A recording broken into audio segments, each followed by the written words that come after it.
जय हिंद दोस्तों, MMS news 24 में मैं फरीद खान आपका स्वागत करता हूं। मध्य प्रदेश के जो मुख्यमंत्री है डॉक्टर मोहन यादव, उनके हाथ में मध्य प्रदेश की पुलिसिंग की भी कमान है। लेकिन पिछले कुछ दिनों से देखा गया है कि प्रदेश के अलग अलग क्षेत्रों में पुलिस के जो अधिकारी हैं या यहाँ के जो पुलिसकर्मी हैं उन पर हमले हुए, और हमले भी इस कदर हुए कि टीआई की वर्दी फाड़ दी जाती है, तो एक टीआई को धक्का दिया जाता है तो एक एएसआई की हत्या तक कर दी जाती है। ये पुलिस के लिए आखिर ये किस तरीके की चुनौती है कि पुलिस को पुलिसिंग करने से किस तरीके से रोका जाता है।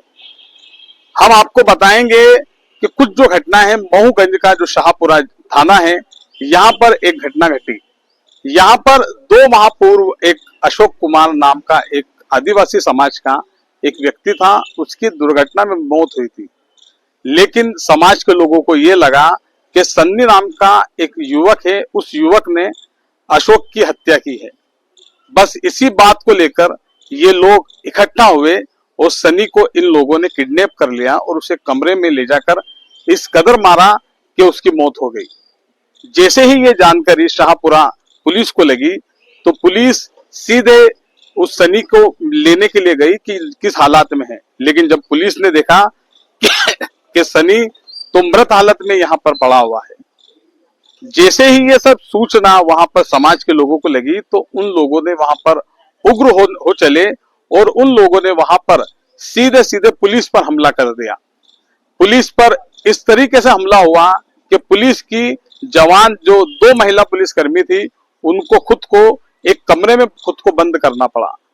पुलिस को मतलब किस तरीके से वो फेस कर रहे होंगे, किस तरीके से वहां पर हालात बने होंगे, और किस तरीके से जब एक जो महिला पुलिसकर्मी है वो अपनी जान बचाने के लिए, अपनी आबरू बचाने के लिए कमरे में गई, तो दूसरी ओर आप ये भी समझे कि जब एएसआई जो है राम गोविंद गौतम के साथ ही बहुत से पुलिसकर्मी यहां पर घायल हुए और एक तहसीलदार भी घायल हुए। लेकिन जब पुलिस का ये रूप देखिए कि पुलिस को किस तरीके से राम गोविंद गौतम जो है एक एएसआई हैं, उन लोगों ने उनकी हत्या तक कर दी। कई लोग घायल हुए इस मामले में, लेकिन पुलिस का यही कहना है कि जांच चल रही है। मतलब किसी के घर में अगर कमी होती है तो फिर भी वो जांच करती है। और एक जो दूसरी घटना है, वो दूसरी घटना इंदौर के हाई कोर्ट क्षेत्र की है। इंदौर का हाई कोर्ट चौराहा है और यहाँ पर ये बताया जा रहा है कि शुक्रवार को होली का दिन था और वहां के एक जो वकील है इंदौर के ललित जैन, उनका एक बाइक वाले से उनकी टकराव हुआ, जिसके बाद पुलिस ने ललित जैन और उनके दोनों बेटों को उठाया और परदेसीपुरा थाने में ले गए। लेकिन उनका वकील थे, तो वकील का ये कहना था कि हमारे साथ गलत हुआ है, मेरे बेटों को और मुझे क्यों उठाया। उनका यह मानना था कि हमारे साथ गलत हुआ है। बस इसी बात को लेकर वो कई वकीलों के साथ थाने पर जा पहुंचे।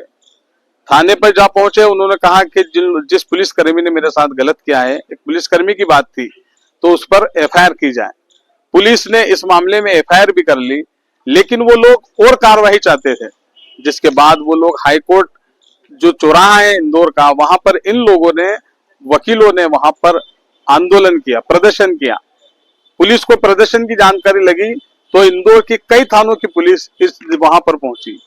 लेकिन जैसे ही जितेंद्र यादव एक टीआई है और वो इंदौर में ही, और वो समझाइश के लिए जब पहुंचे तो वकीलों ने सीधे सीधे उन पर शराब होने का, उनकी गाड़ी में शराब होने का और नशे में होने का उनको आरोप लगाया और उनके पीछे दौड़ लगाई। जितेंद्र यादव खुद को बचाते रहे, लेकिन जो वकील थे इंदौर के, वो वकील सभी उनके पीछे दौड़ लगाते रहे। मतलब इस तरीके का एक नजारा देखने को मिला कि एक जो पढ़ा लिखा तबका है, चाहे वकील हो या पुलिस हो, मतलब पढ़े लिखे लोग होते हैं, इन लोगों का एक बीच का सेतु है, मतलब पुलिस भी और वकील भी, कोर्ट के जाने के पहले का। लेकिन एक पुलिस और वकील बीच चौराहे पर इस तरीके से लड़ती है तो आम लोगों में क्या मैसेज जाता है। मतलब इस तरीके का हालात हुए वहां पर कि जितेंद्र यादव जो टीआई हैं उनको उनकी वर्दी फाड़ दी गई और उनके खिलाफ वहां पर नारेबाजी की गई और उन्हें शराबी घोषित कर दिया गया। दूसरा, ये एक जो मामला है, इसके अलावा देवास के हम सिटी कोतवाली थाने में हैं। यहां पर भी पिछले दिनों एक ऐसा हादसा हुआ था।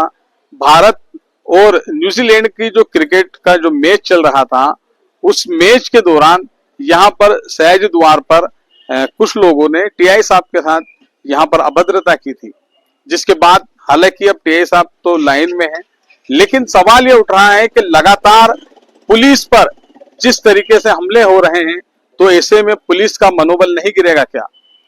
जो पुलिस लोगों की सुरक्षा के लिए, व्यवस्थाओं के लिए लगी रहती है, जब उसके हाथ में बंदोबस्त छीन लिया जाएगा तो वह किस तरीके से बंदोबस्त करेगी? पुलिस के सामने एक चुनौती होती है, वो कभी उसे नेता फोन करते हैं तो कभी उच्चाधिकारी फोन करते हैं। ऐसे में एक दुरुस्त पुलिसिंग के लिए क्या होगा? हम लोगों को यह समझना चाहिए कि पुलिस के चाहे अधिकारी हो या कर्मचारी हो, कोई भी हो, वो भी हमारे ही बीच के लोग हैं। मैं मेरे साथी मुर्तजा सैफी के साथ, नमस्कार।